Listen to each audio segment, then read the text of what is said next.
Welcome to Learn English Speaking. Let's Talk Stories. Here we bring you amazing stories to improve your English fluency. Don't forget to like, share, and subscribe for more exciting lessons. Let's learn together. Chapter 7. A Dangerous Meeting. The next morning, Colonel Sapt came into my room at the palace. He was carrying a letter for me. He looked at the writing on the envelope before he gave me the letter. "From a woman, I think," he said with a smile. "I wonder who it is." At first, I thought the letter was from Princess Flavia. I opened it excitedly and began to read.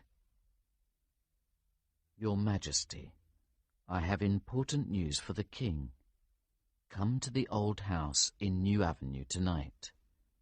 Do not come with anyone else. Antoinette de Maubon.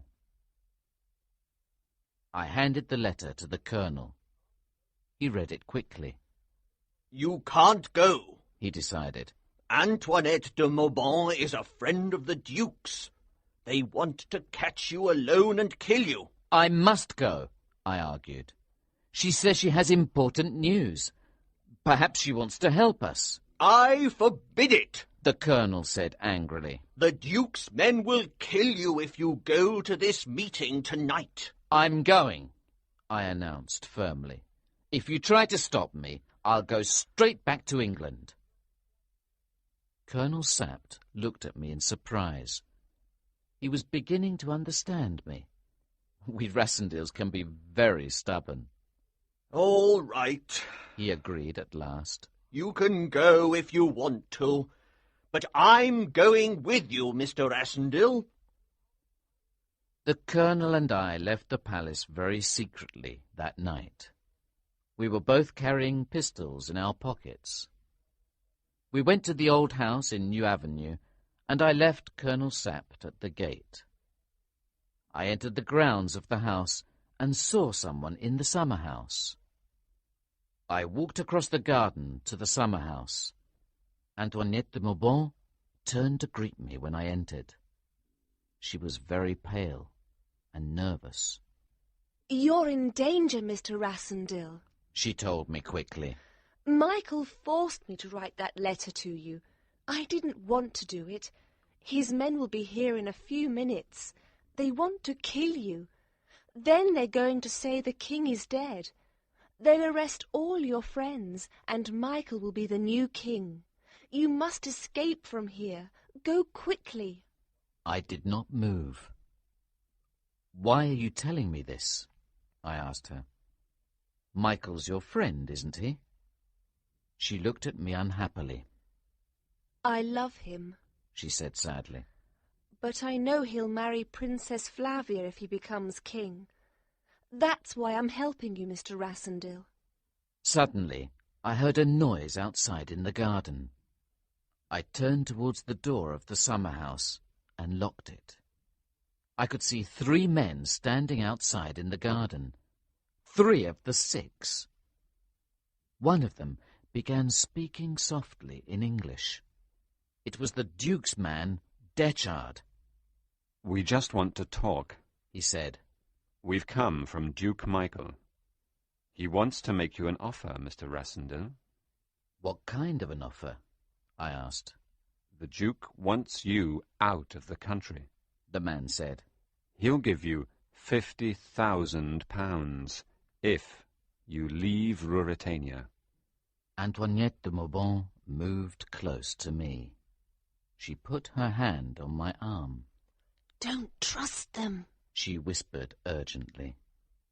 I moved very quietly away from the door of the summer house. I picked up a small tea table. "All right," I called. "I'm coming out now." I held the tea table in front of me and ran out of the summer house into the garden. I pushed 2 of the Duke's men onto the ground as I ran past them. Then I heard Detchard shouting. He fired a pistol at me, but it missed. I turned and fired my pistol. He gave a cry of pain. I continued running.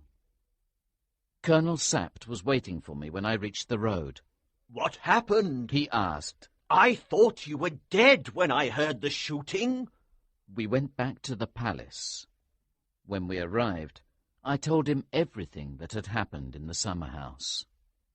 Chapter 8. A King's Love. The days that followed were very difficult for me. I saw Princess Flavia very often. Each time I saw her, I loved her more. She, too, seemed to love me more each time we met. I remembered that there was a ball one night, and I gave Princess Flavia a red rose. I behaved like all young men when they are in love. "You're different, Rudolph," she told me once.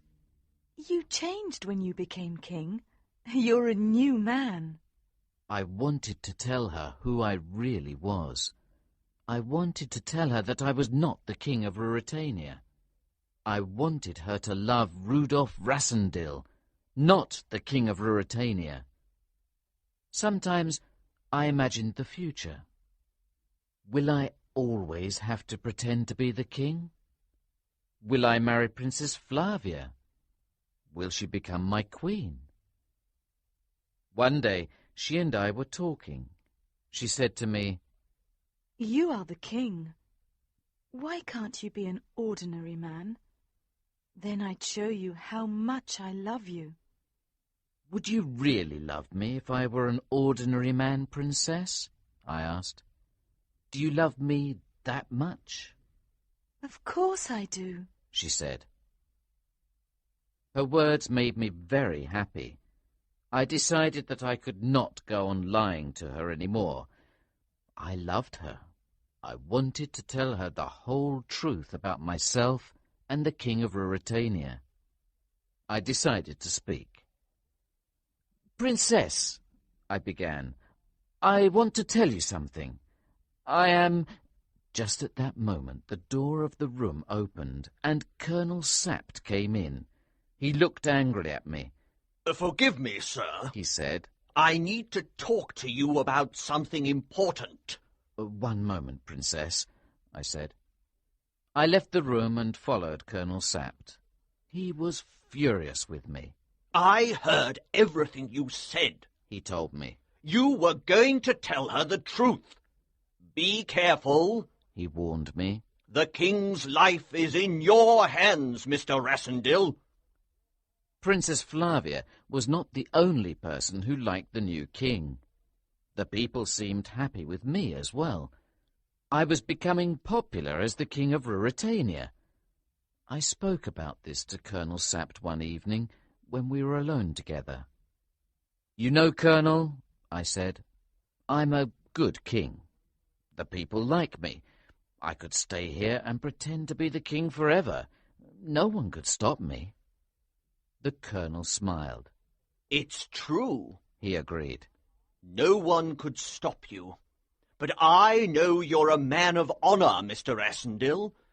I know you'll help us to find the real king. And then you'll have to leave the country. There can't be two Rudolphs in Ruritania. I sighed deeply. The colonel was right. I promised to help the king, I said, and I will help him. I'll help him even if... Even if the real king marries Princess Flavia? The colonel asked gently. Even that, I replied. The princess will marry the king. It's her duty, Colonel. You know that. Chapter 9. Return to Zenda. At last, Colonel Sapt decided that the time was right for rescuing the real king. We'll go to Zenda together, the colonel explained. We'll tell everyone that we're going hunting there. No one will suspect anything. We took 10 soldiers with us. The soldiers did not know the real truth. They thought I was the king. The colonel told them I was in danger. He said someone had tried to kill me in the summer house in New Avenue. We stayed in Zenda for a few days, while the colonel made his plans to get inside the castle. Then he got down from his horse. and came into the garden. "I've come with another offer from the Duke," he said. "I don't want to hear it," I told him. "The Duke will give you 1,000,000 crowns if you leave Ruritania," Rupert said. "What do you say?" "No," I replied coldly. "I thought you'd say that," Rupert told me with a smile. "I told the Duke it was no good. You're a gentleman, Mr. Asendil. But you're a fool as well." I said nothing, and we looked at each other for a few minutes in silence. Then Rupert spoke again. "Listen to me," he said. "You could really be the King of Ruritania if you want. My friends and I will help you. Being king is fun, isn't it, Mr. Asendil? And the king will marry Princess Flavia, won't he? I still said nothing. We'll help you, and you help us," he went on. "I want to be the Duke of Strelsau. I like the Duke's castle, and I like his lady as well, He laughed. Antoinette de Maubon's a beauty." "No," I said again. "I promised to help the king, and I'll keep my promise." "I like you, Asendil." Rupert said. He spoke in a friendly way. "I don't want to be your enemy. Shake my hand before I go. You're a brave man." He put out his hand for me to shake. He was smiling. Suddenly, he took out a dagger from his coat. He stabbed me in the arm with the dagger. I cried out in pain, and the soldiers ran into the garden. Rupert Hentzau jumped onto his horse and rode away. The soldiers carried me into the house and put me to bed. My arm was very painful. That evening, Fritz came to the house to see me. He brought someone with him. I recognized Johann, the old man from the hotel in Zenda. I remembered that Johann worked for the Duke of Strelsau.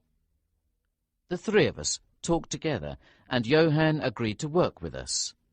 He knew the king was a prisoner in the castle. He was afraid of the Duke, he told us. Johann told us that the king was still alive, but he was very ill. "He'll die soon," Johann told us. "There are 2 secret rooms in the castle," he explained. "They're holding the king in one of the rooms. 2 members of the 6 are in the other room. The Duke has told them to kill the king if anyone tries to rescue him." "What will they do with the king's body?" I asked him. "If they kill him, we'll find his body. Everybody will know the Duke's a murderer then." "They've got a plan," Johann told me.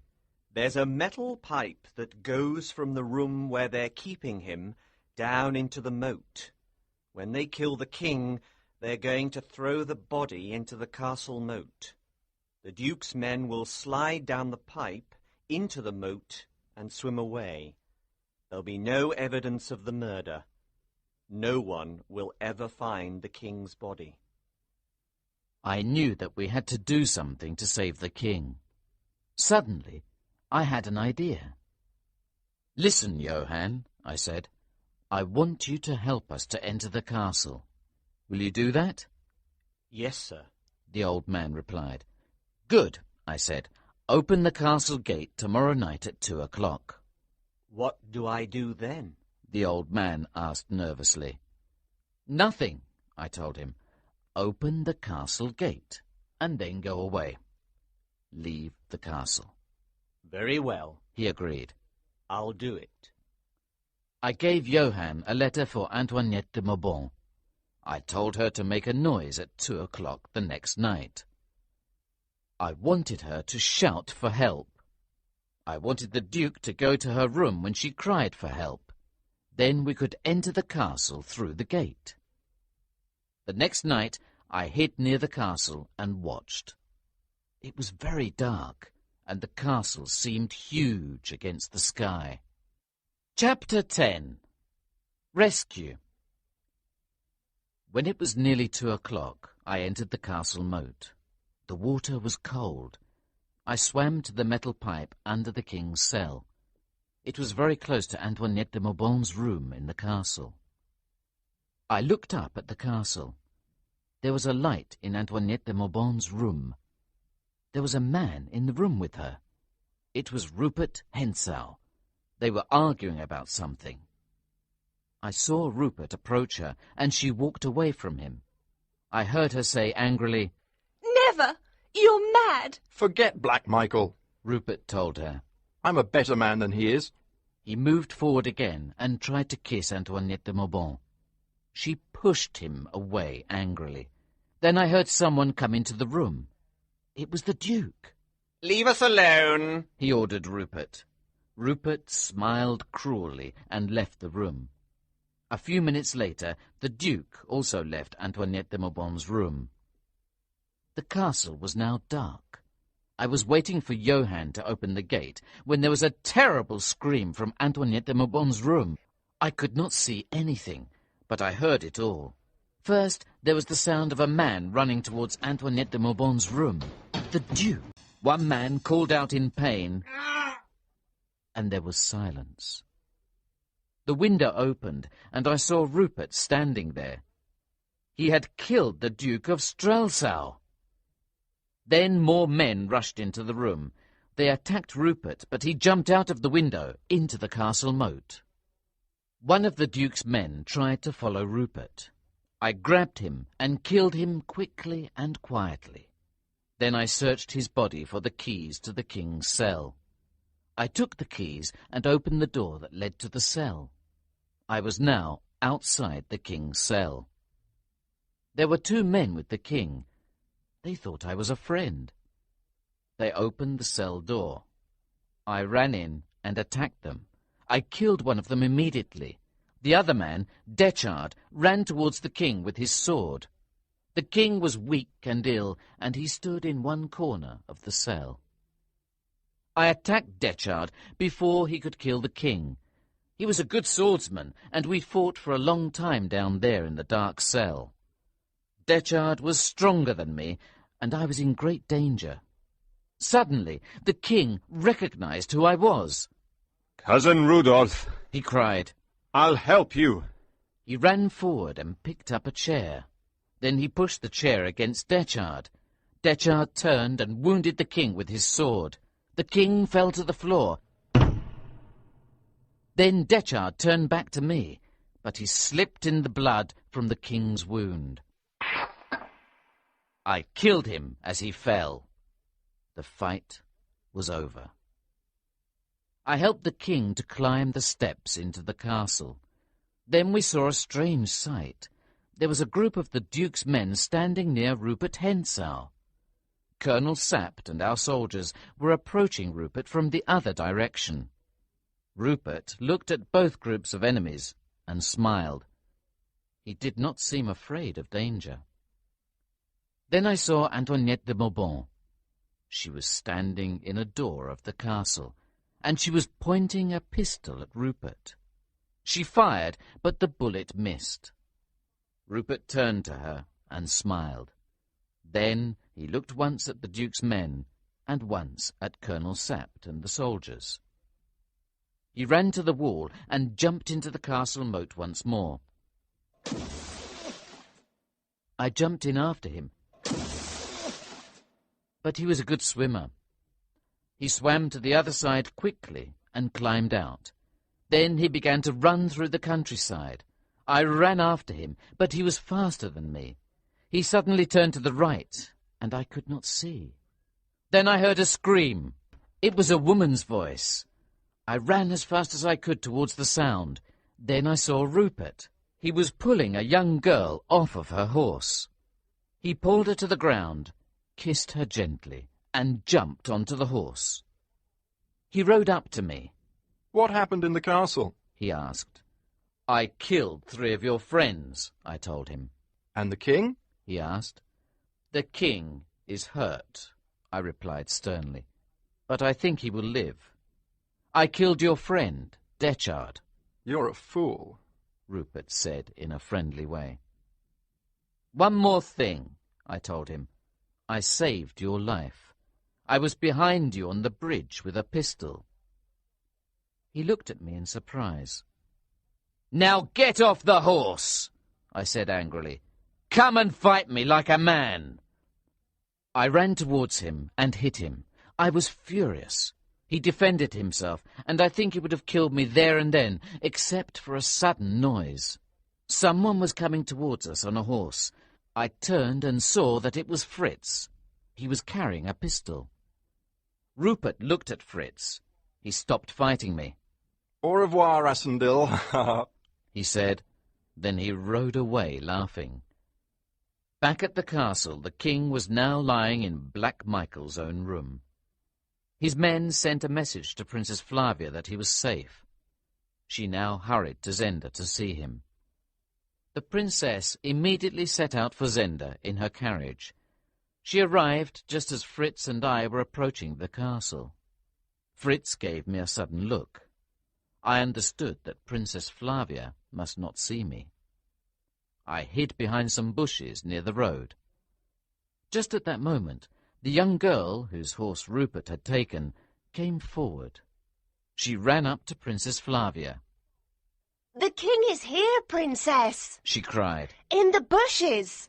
Nonsense! One of the soldiers told her. The king is in the castle. "He's here, I tell you," The girl cried. "He's here with Count Fritz." How can the king be in two places? Princess Flavia asked. Or are there two kings?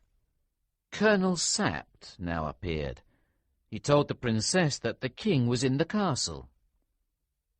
But this girl says he's here, in the bushes. The princess told him. Colonel Sapt smiled at the girl. Every fine gentleman looks like a king to a simple girl like her, he said. I'll see this man, the princess decided. Then come alone, Colonel Sapt advised her. A few minutes later, Princess Flavia and the colonel were standing over me. It is the king, she cried excitedly. She moved forward to kiss me. It is not the king, Colonel Sapt told her. You cannot kiss this man, Princess. Of course he's the king, Princess Flavia cried. It is the king's face. It is my love.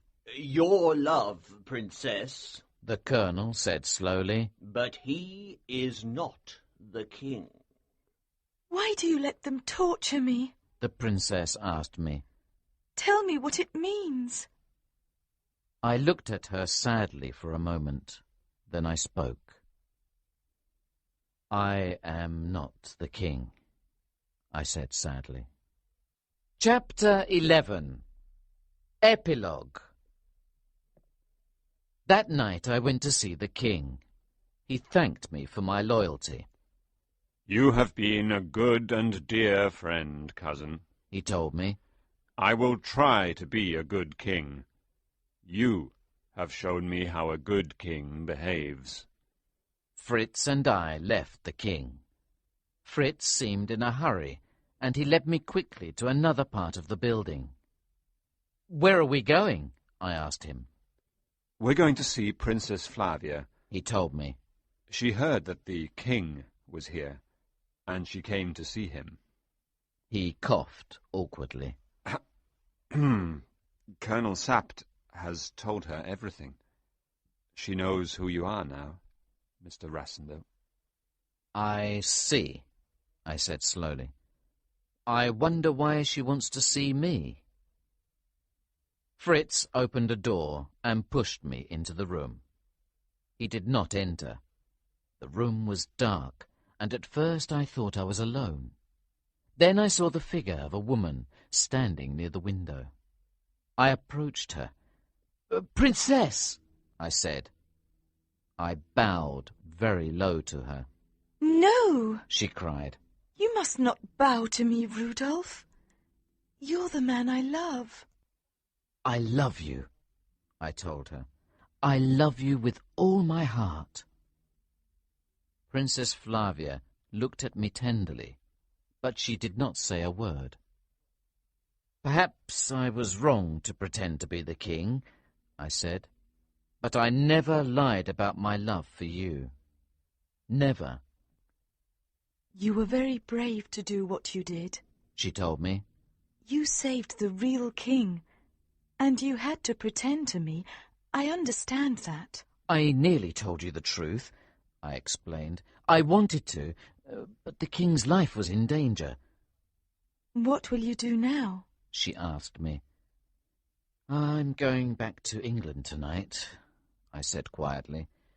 I have to leave Ruritania now that the real king is safe. I want to come with you, Princess Flavia said desperately. Yes, I said eagerly. Come with me.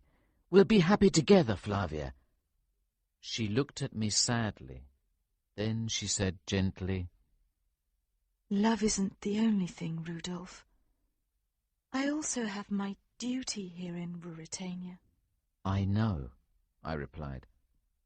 I was wrong to ask you to come with me. I believe in love, Rudolph. The princess went on.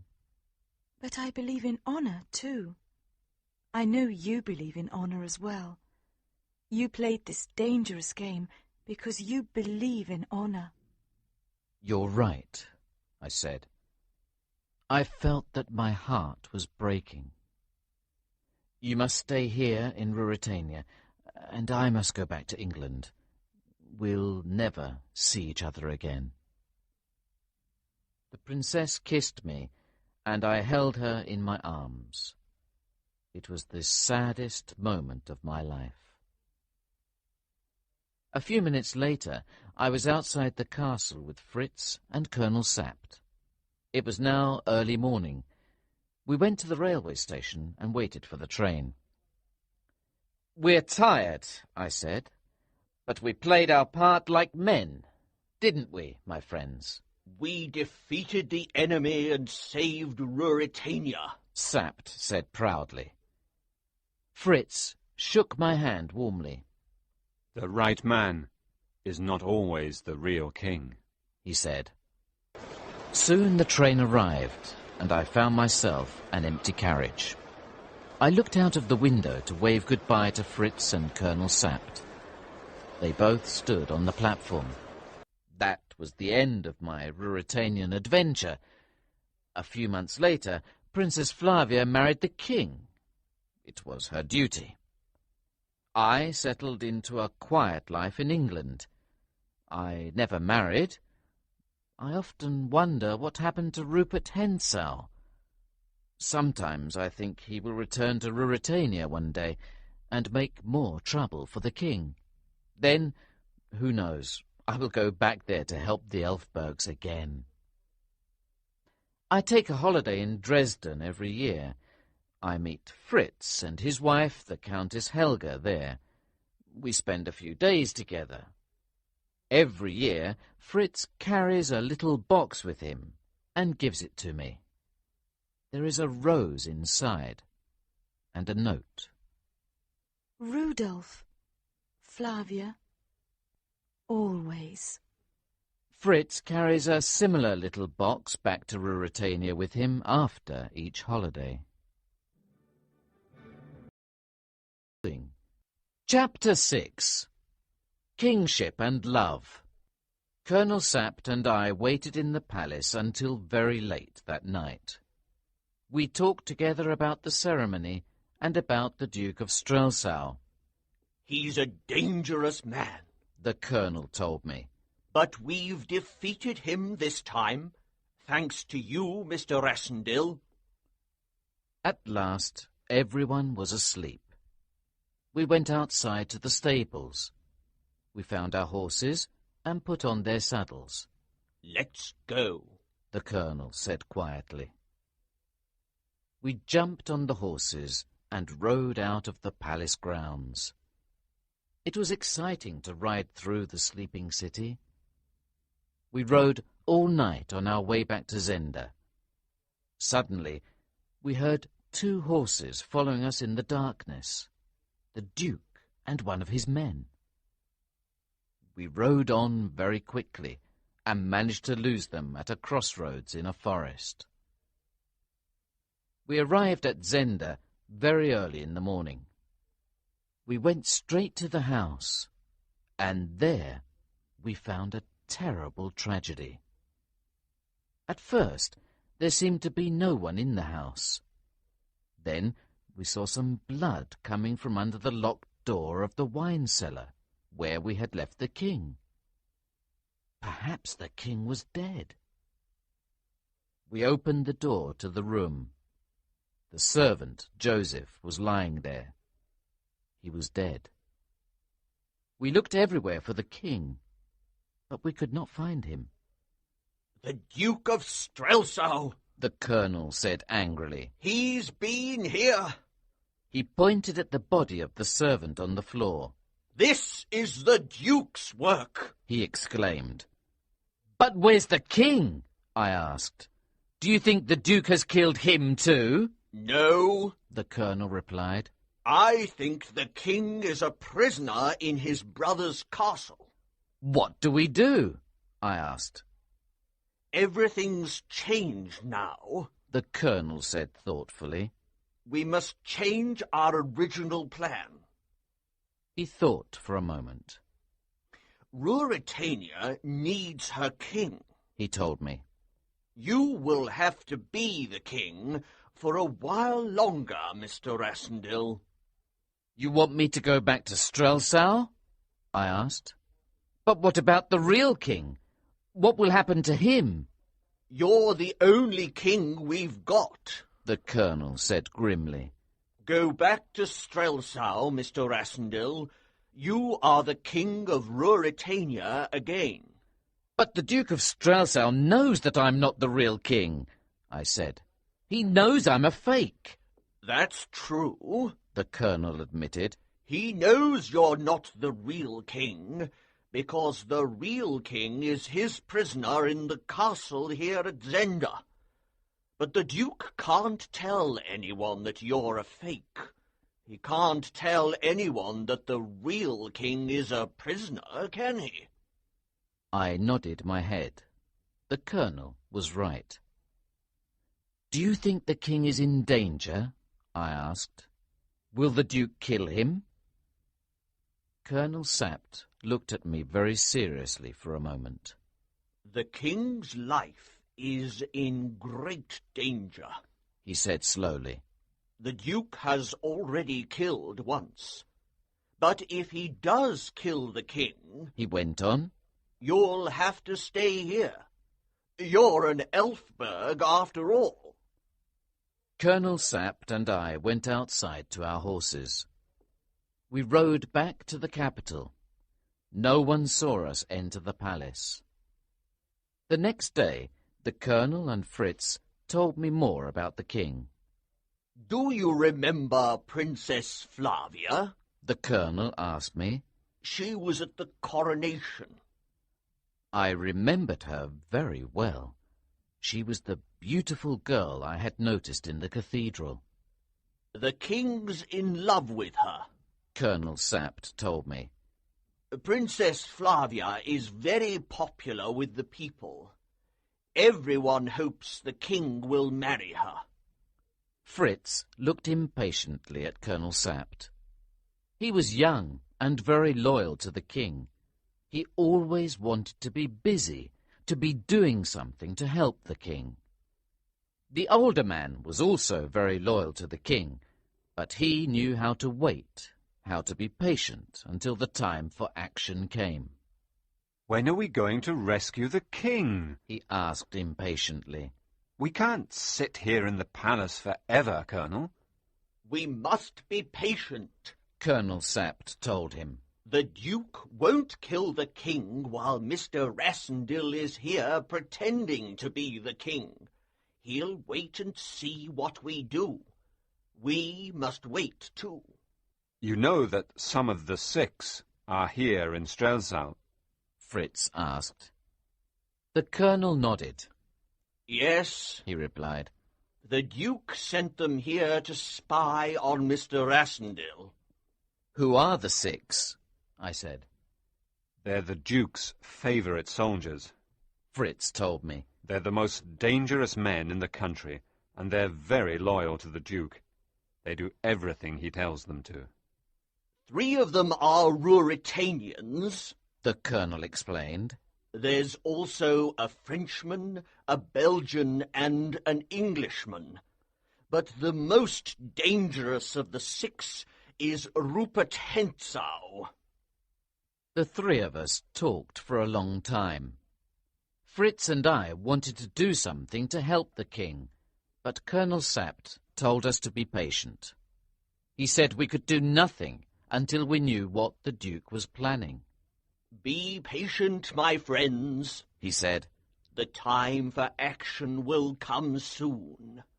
Very well, I agreed. We'll do nothing until you tell us, Colonel. But meanwhile, I'm the King of Ruritania. Let's enjoy ourselves this evening. We all went out that evening to visit Princess Flavia. Fritz told me that he was in love with one of the princess's ladies-in-waiting. Countess Helga is very beautiful, he said. We'll see her when we arrive.